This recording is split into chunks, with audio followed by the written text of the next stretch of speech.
ഒരു മനുഷ്യൻ സൽക്കർമ്മങ്ങൾ ചെയ്തുകൊണ്ടേയിരിക്കും. ആളുകളൊക്കെ കണക്കാക്കും ഈ മനുഷ്യൻ സ്വർഗത്തിലാണ്, കാരണം അത്രയും നല്ല അമലുകൾ ജനങ്ങൾക്ക് ബോധ്യപ്പെടുന്ന രൂപത്തിൽ. പക്ഷേ റസൂലുള്ളാഹി സ്വല്ലല്ലാഹു അലൈഹി വസല്ലം പറയുകയാണ്, അയാൾ യഥാർത്ഥത്തിൽ നരകത്തിന്റെ ആളാണ്, നരകക്കാരനാണ്. വയഅമലു ഫീമാ യറന്നാസു അമല അഹ്ലിന്നാർ.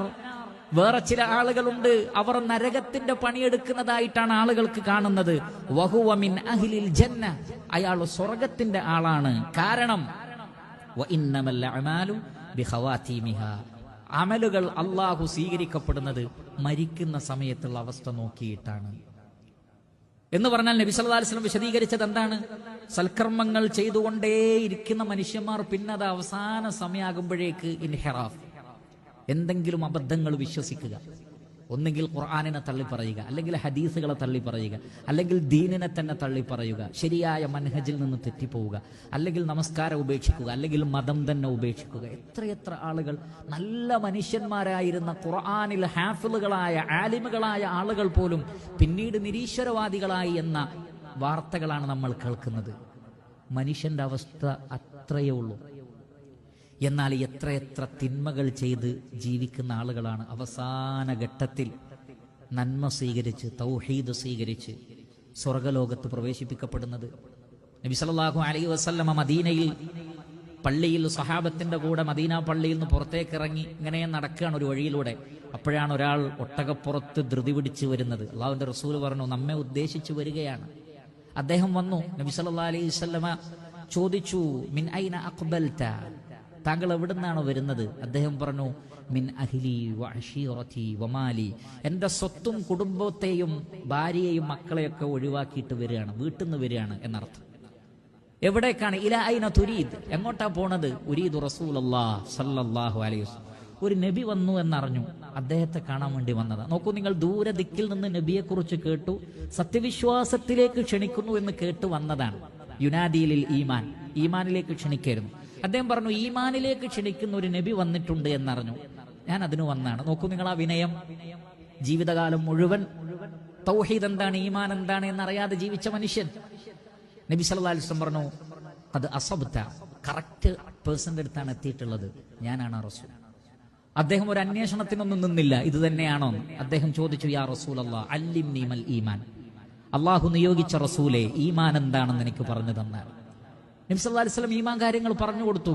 ഇസ്ലാം കാര്യങ്ങളിൽ ഉൾപ്പെട്ട 5 കാര്യങ്ങളാണ് അവിടെ അള്ളാഹുവിന്റെ റസൂൽ പറഞ്ഞു കൊടുത്തത്. അദ്ദേഹം വിനയാന്വിതനായി പറഞ്ഞു, ഖദ് അഖറർതു, ഒരു ഡൗട്ടിൽ, ഒരു സംശയമല്ല, ഖദ് അഖറർതു, ഞാൻ അംഗീകരിച്ചിരിക്കുന്നു. ഉടനെ തന്നെ അദ്ദേഹം വന്ന ഒട്ടകം, ഒരുപക്ഷെ യാത്രയുടെ ക്ഷീണം കൊണ്ടാവാം, ഒരു പാറയുടെ ഇടുക്കിൽ, കല്ലിന്റെ ഇടുക്കിൽ ഒട്ടകത്തിന്റെ കാല് കുടുങ്ങുകയും ഒട്ടകം മറിഞ്ഞു വീഴുകയും ചെയ്തു. അദ്ദേഹമായിരുന്നു ആദ്യം വീണത്. പിന്നീട് ഒട്ടകം അദ്ദേഹത്തിന്റെ ശരീരത്തിലേക്ക് വീണു. അദ്ദേഹം ഉടനെ തന്നെ മരണപ്പെടുകയും ചെയ്തു. അദ്ദേഹം വന്ന് നബിയോട് സംസാരിച്ചതും അദ്ദേഹം മരണപ്പെട്ടതും തമ്മിൽ മിനിറ്റുകൾ മാത്രമേ ഉണ്ടായിരുന്നു. നബി സല്ലല്ലാഹു അലൈഹി വസല്ലം പറയുകയാണ്, 2 മലക്കുകൾ സ്വർഗത്തിലെ പഴവർഗ്ഗങ്ങൾ അദ്ദേഹത്തെ ഭക്ഷിപ്പിക്കുന്നത് ഞാൻ കാണുന്നു. നോക്കൂ നിങ്ങൾ, എത്ര പെട്ടെന്നാണ്. എന്നിട്ട് നബി സല്ലല്ലാഹു അലൈഹി വസല്ലം പറയുകയാണ്, ഇതുപോലുള്ളവരെ കുറിച്ചാണ് അല്ലാഹു പറഞ്ഞത്, അല്ലദീന ആമനു വലം യൽബിസു ഈമാനഹും ബിദുൽമിൻ ഉലൈക ലഹുമുൽ അംനു വഹും മുഹ്തദൂൻ. വിശ്വസിക്കുകയും ആ ഈമാനിൽ ഒരു ളുൽമ് കലർത്താതിരിക്കുകയും ചെയ്തു. കാരണം ഖദ് അഖറർതു എന്ന് പറഞ്ഞു, പിന്നീട് ഒരു വ്യതിയാനത്തിനോ ഒരു അമല് ചെയ്യാൻ പോലും അവസരം ഉണ്ടായിട്ടില്ല, മരണപ്പെട്ടു, സ്വർഗത്തിലാണ്.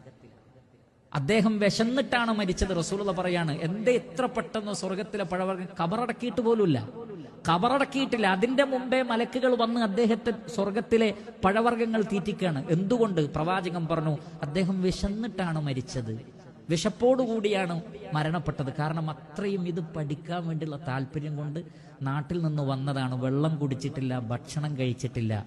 അതാണ്. എത്ര തിന്മകൾ ചെയ്താലും ഹൃദയത്തിൽ നന്മയുള്ള മനുഷ്യരുണ്ടാകും, അള്ളാഹു അവരെ രക്ഷപ്പെടുത്തും. വലൗ അലിമല്ലാഹു ഫീഹിം ഖൈറൻ ലഅസ്മഅഹും വലൗ അസ്മഅഹും ലതവല്ലൂ വഹും മുഅ്രിദൂൻ. ഏതൊരു മനുഷ്യന്റെ ഹൃദയത്തിൽ അള്ളാഹു നന്മ കാണുന്നുണ്ടോ, ഹക്ക് കേൾക്കാനുള്ള തൗഫീഖ് അള്ളാഹു അവർക്ക് നൽകും. ഖൈറുള്ളവർക്ക് അള്ളാഹു ഹക്ക് എത്തിച്ചു കൊടുക്കും. അങ്ങനെയുള്ള മനുഷ്യർ ജീവിതകാലം മുഴുവൻ ഒരു പക്ഷേ തിന്മ ചെയ്താലും അവസാനത്തിൽ തൗഹീദ് സ്വീകരിച്ച് മുസ്ലിമീങ്ങളായി സ്വർഗത്തിൽ പോകും. അല്ലാത്ത ആളുകളെ സംബന്ധിച്ചിടത്തോളം അവർക്ക് നരകത്തിൽ പ്രവേശിക്കേണ്ടി വരും. അതുകൊണ്ട് പ്രിയപ്പെട്ട സഹോദരങ്ങളെ, ഒരിക്കലും നമ്മുടെ അമലുകൾ നമ്മളെ വഞ്ചിച്ച് കളയരുത്. നാം ആരൊക്കെയോ ആണ് എന്ന് നമുക്ക് തോന്നരുത്. നമ്മുടെ അവസാനം എങ്ങനെയായിരിക്കും എന്ന് നമുക്കറിയില്ല. അതുകൊണ്ട് എപ്പോഴും ദുആ ചെയ്യണം. അല്ലാഹുമ്മ യാ മുഖല്ലിബൽ ഖുലൂബ് സബ്ബിത് ഖൽബി അലാ ദീനിക്. അല്ലാഹുമ്മ യാ മുസർരിഫൽ ഖുലൂബ് സർരിഫ് ഖൽബി ഇലാ ത്വാഅതിക്. ഹൃദയങ്ങളെ മാറ്റിമറിക്കുന്ന റബ്ബേ, എൻ്റെ ഹൃദയത്തെ ദീനിൽ പിടിച്ചു നിർത്തണേ, നിന്നെ അനുസരിക്കുന്നതിൽ നീ പിടിച്ചു നിർത്തണേ. എല്ലാ അധികാരങ്ങളും സൗഭാഗ്യങ്ങളും കിട്ടിയിട്ടും യൂസുഫ് അലൈഹി സ്വലാത്തു വസ്സലാം പ്രാർത്ഥിച്ചതും അതാണ്, തവഫനി മുസ്ലിമൻ വഅൽഹിഖ്നി ബിസ്സാലിഹീൻ. മുസ്ലിമായി നീ എന്നെ മരിപ്പിക്കണേ റബ്ബേ, സ്വാലിഹീങ്ങളിൽ നീ എന്നെ ഉൾപ്പെടുത്തണേ റബ്ബേ. കാരണം അല്ലാഹു സുബ്ഹാനഹു വ തആലയെ സംബന്ധിച്ച് തെറ്റായ ധാരണ വെച്ചു പുലർത്തിയാൽ അത് നമ്മളെ പരാജയപ്പെടുത്തും. അറിയണം, ഒരു പൂച്ചയെ കെട്ടിയിട്ടതിന്റെ പേരിൽ ഒരു സ്ത്രീയെ നരകത്തിൽ പ്രവേശിപ്പിച്ചവനാണ് അല്ലാഹു സുബ്ഹാനഹു വ തആല. ശ്രദ്ധിക്കുക, അള്ളാഹുവിന്റെ റസൂൽ പറഞ്ഞ ഒരു പൂച്ചയ്ക്ക് ഭക്ഷണം കൊടുക്കാതെ അത് മരിച്ചുപോയി. അതിനെ തുറന്നു വിട്ടില്ല, ഭക്ഷണവും കൊടുത്തില്ല. നബി സല്ലല്ലാഹു അലൈഹി വസല്ലം പറയുകയാണ്, സ്ത്രീ നരകത്തിലാണ്.